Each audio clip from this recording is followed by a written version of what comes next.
আচ্ছা দেখো, এইটা তো হচ্ছে মাল্টিপল আইআরআর অথবা নো আইআরআর কিভাবে বের করব। যখন দেখো এটা একটা নন কনভেনশনাল সিরিজ ক্যাশ ফ্লোস, তাই না? মাঝে মাঝে আমাদের আইআরআর এরকম থাকতে পারে যে এখান থেকে কোনো ধরনের আইআরআরই বের করা সম্ভব না। তখন কিভাবে করব? আর যদি বলো যে কিভাবে বুঝবো যে এখান থেকে আমি হচ্ছে মাল্টিপল আইআরআর অথবা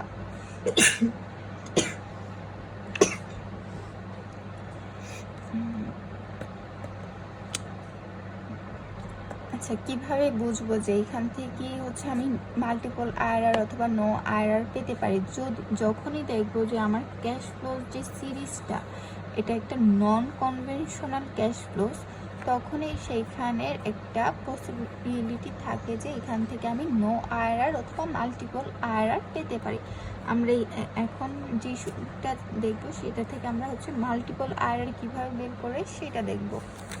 এখন দেখো এটা একটা নন কনভেনশনাল সিরিজ, তো আমরা প্রথমে কি করব, আইআরআর যেহেতু বের করব এনপিভি অবশ্যই দরকার। এনপিভির সূত্রটা লিখছি, এটা হচ্ছে একটা সূত্র এনপিভির যে সূত্রটা, এখানের এটা মানে হচ্ছে আই।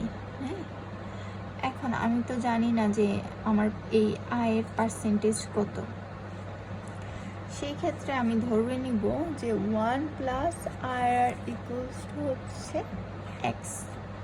তাহলে আমি এখানে এক্স বসাইতে পারি, এখানে এক্স বসাইতে পারি। তাহলে আমার মোরালি আমার এনপিভি মানে কি 0, যেহেতু আমরা জানি। আর বেরি করি যেন এনপিভি 0 হয় এই পয়েন্টে, সেই জন্য এখানে 0 হলো। আর এটাকে আমরা ধরলাম এক্স, এটাকে ধরলাম এক্স, স্কোয়ার থাকাতে এটা হয়ে গেছে স্কোয়ার। তাহলে আমরা যদি লসাগু করি তাহলে আমরা এখানে কি নিতে পারি, এক্স স্কোয়ার। এটার সাথে এটা গুণ করলে এখানে এক্স স্কোয়ার আসবে, এখানে যেহেতু একটা এক্স আছে এখানে একটা এক্স আসবে, এখানে এক্স স্কোয়ার কাটা, তাহলে যা আছে তাই বলবে। আচ্ছা এখন দেখো এটার সাথে আমরা আর গুণ করতে পারি না? আর গুণ করলে কি এটার সাথে এটা গুণ হবে, তাহলে 0 হয়ে যাবে, আর এটা যা থাকবে এটা এখানে থাকবে। এখানে ম্যাম কি করছে, এই মাইনাস সাইনটা কি চেঞ্জ করে ফেলছে, সাথে সাথে মাইনাস দিয়ে পুরোটা গুণ করে ফেলছে। যেহেতু মাইনাস দিয়ে গুণ করবো এখানে প্লাস হয়ে যাবে, এখানে মাইনাস হবে, এখানে প্লাস হবে, যে মাইনাস হলো প্লাস হলো প্লাস হলো। এখন দেখো আমার একটা মিডল ফ্যাক্টরে হচ্ছে না, যেমন আমি এখানে প্রত্যেকটা থেকে কি নিতে পারি, 1000 কমন নিতে পারি, তাই না? 1000 দিয়ে ভাগ করলে এখানে শুধু এক্স স্কোয়ার হবে, এখানে 5x হবে, এখানে 6 হবে। তো এই যে একটা মিডল ফ্যাক্টর হলো। তাহলে এখানে আমি কি করতে পারি, 3 দোকানে 6, 3 যে মাইনাসে প্লাস, আর 6, যেহেতু হচ্ছে প্লাস বানাইতে হবে এই জন্য এখানে আমি মাইনাস চিহ্নটাকে ইউজ করছি। তাহলে এখান থেকে কমন কি, যে x minus 3 minus 2x minus 3 equals to 0। তাহলে একবার আসলো এটা, এক্স এর মান একবার আসলো 3, এক্স এর মান একবার আসলো 2। তো আমরা কি জানি এইটা সমান, আমরা এক্স সমান কি ছিল 1 প্লাস আইআরআর লিখলাম। এখন আইআরআরকে আমরা 3 মাইনাস 1 করলে কত আসবে, 2, এখানে কত আসবে 1। আর ম্যাম বলছে যে আমরা এখানে হচ্ছে যেহেতু পার্সেন্টেজ নিচ্ছি এই জন্য হচ্ছে 100 দিয়ে গুণ করবো, যা আসবে তাকে 100 দিয়ে গুণ করলে কত হবে 200। এখানে যেহেতু 2 আসছে এখানে হবে 100%, মানে আইআরআর আমার দুইটা বের হয়েছে, 100% আবার হচ্ছে 200%। যে দুইটা আইআরআর বের হলো সেটা কি হচ্ছে আমরা মাল্টিপল আইআরআর বলতেছি। আরেকটা দেখবো, যদি ইন কেস হচ্ছে এখানে ধরো আমার তো ইজিলি মিডল টার্ম করতে পারলাম, যদি মিডল টার্ম না করতে পারি তখন কিভাবে করব? তখন হচ্ছে আমরা একটা সূত্র ব্যবহার করব। সূত্রটা হচ্ছে এটা, minus b plus minus b plus minus root over minus b whole square plus 4ac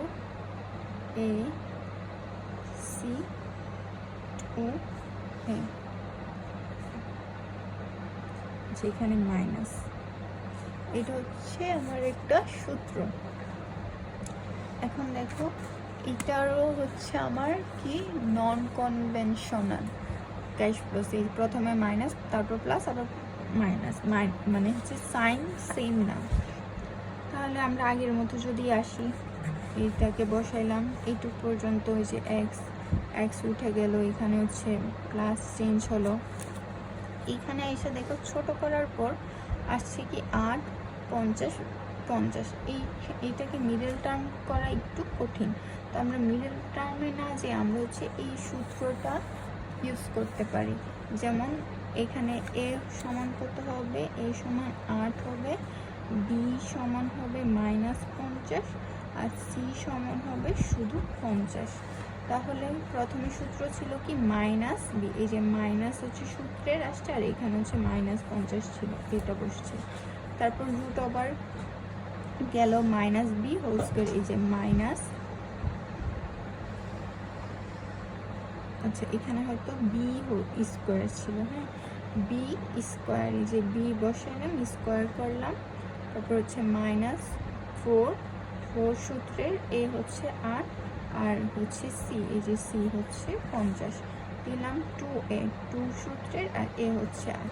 calculation করলাম, ক্যালকুলেশন করার পর আসলো কি এইটা আসলো, হ্যাঁ এটাকে হচ্ছে আমরা এখানে একটা লাইন লিখতে পারি কি, আমার একটু ভুল হয়েছিল আর কি, 50 প্লাস মাইনাস 30 আর 16 বের হলো কি এইটা 50 প্লাস মাইনাস 16।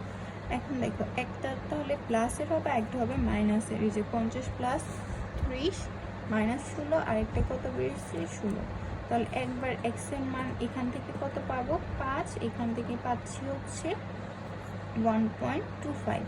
কিভাবে পাচ্ছি, 50 আর 30 যোগ করলে হচ্ছে 80, 80কে 16 দিয়ে ভাগ করলে আসে 5, 20কে 16 দিয়ে ভাগ করলে আসে 1.25। তাহলে আমরা কি জানি আর এই এক্স এর মান হচ্ছে 1 প্লাস আর, তাহলে এখান থেকে 1 বাদ যাবে, তাহলে 4, আর যেহেতু আমরা পার্সেন্টেজে নিচ্ছি এই জন্য এখানে 4%, এখান থেকে 1 বাদ যাবে তাহলে 25, যেহেতু পার্সেন্টেজে 0.25, এটাকে হচ্ছে 100তে গুণ করলে হবে 25%। আশা করি একটু বুঝতে পেরেছো।